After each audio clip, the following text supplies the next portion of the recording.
بسم اللہ الرحمن الرحیم۔ السلام علیکم ڈیئر ویورز، آپ کو پینشن اصلاحات کی تازہ ترین اپڈیٹ سے آگاہ کرتے ہیں۔ وفاقی حکومت کے ملازمین ریٹائرمنٹ سے قبل سروس کے آخری 24 مہینوں کے دوران حاصل کیے گئے 70% اوسط پینشن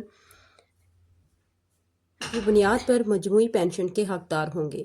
رضاکارانہ ریٹائرمنٹ کی سزائیں کیا ہیں؟ وفاقی حکومت کا ملازم 25 سال کی سروس کرنے کے بعد ریٹائرمنٹ کا انتخاب کر سکتا ہے، تاہم ملازم ریٹائرمنٹ کی تاریخ سے ریٹائرمنٹ کی تاریخ تک مکمل ہونے والے مہینوں کی تعداد کی بنیاد پر مجموعی پینشن میں فی سال 3% فلیٹ کمی کی شرح کا ذمہ دار ہوگا۔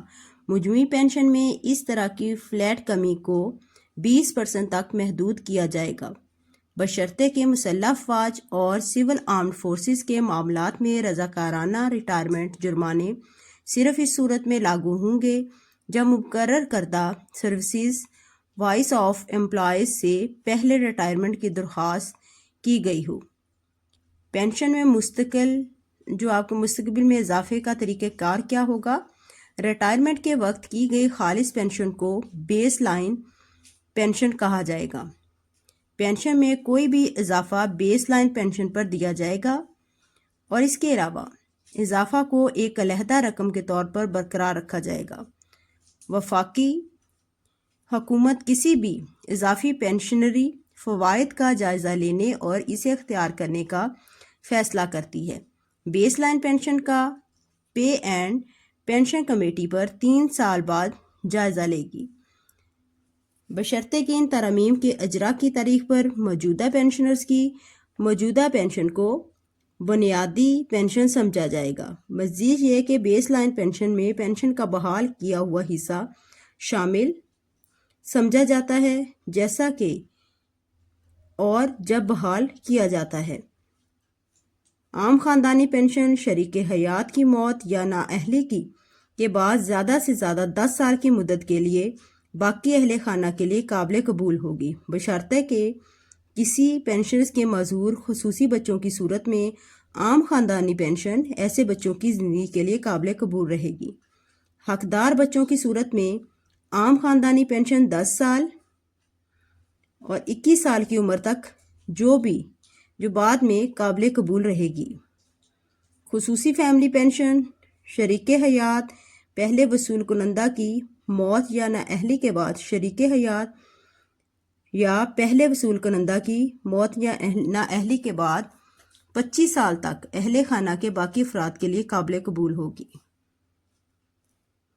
ریٹائرمنٹ کے بعد دوبارہ ملازمت یا تقرری کی صورت میں پینشن کیا ہوگی؟ ایسی صورت میں یہاں وفاقی حکومت کے پینشنرز کو 60 سال کی عمر کے بعد ریٹائرمنٹ کے بعد دوبارہ سرکاری معاہدے کی بنیاد پر یا کسی بھی قسم کی ملازمت میں دوبارہ ملازمت یا وہ تعینات کیا جاتا ہے تو پینشنرز کے پاس اختیار ہوگا کہ وہ اپنی ملازمت میں سے کسی ایک کو برقرار رکھیں۔ اس کی پینشن یا اس کی کرنسی کے دوران مذکورہ ملازمت کی تنخواہ نکالنا۔ تو ایسی صورت میں یہاں کوئی شخص ایک سے زیادہ پینشن کا حقدار ہو جائے، ایسے شخص کو صرف پینشن میں سے ایک لینے کا اختیار دیا جائے گا۔ یہاں ایک فیڈرل گورنمنٹ کا ملازم پینشن کا حقدار بنتا ہے، ایسا وفاقی حکومت کا ملازم ایسی پینشن حاصل کرنے کا اہل نہیں ہوگا، تو صرف ایک ہی پینشن وہ لے سکے گا۔ پینشن میں سالانہ اضافہ گزشتہ جو بھی 2 سال کی اوسط مہنگائی کی شرح کے 80% پر دیا جائے گا۔ اس مقصد کے لیے اسٹیٹ بینک آف پاکستان کے اعلان کردہ سال بسال کنزیومر پرائس انڈیکس کو بطور حوالہ استعمال کیا جائے گا۔ پینشن سے متعلق موجودہ ہدایات بہت امپورٹنٹ ہیں اور اس میں کافی ساری ترامیم کر دی گئی ہیں جو کہ 1 جولائی 2024 سے نافذ العمل ہے۔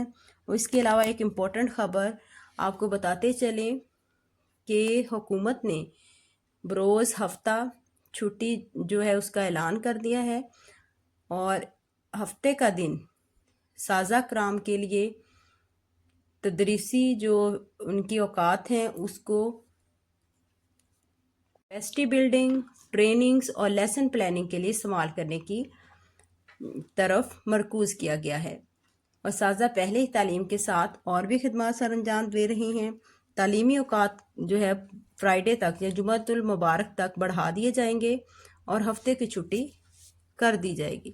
یہ رانا سکندر حیا کی طرف سے اعلان کیا گیا ہے تاکہ تعلیمی تدریسی سرگرمیوں کو مؤثر بنایا جا سکے۔ اگر آپ اس بارے میں کوئی رائے دینا چاہیں تو مسٹ کمنٹ سیکشن میں اپنی رائے کا اظہار کیجیے۔ اس کے علاوہ ڈسکرپشن میں میں نے تمام ڈیٹیل پرووائڈ کر دی ہے تاکہ آپ لوگوں کی رہنمائی ہو سکے۔ Thank you for watching. اللہ حافظ۔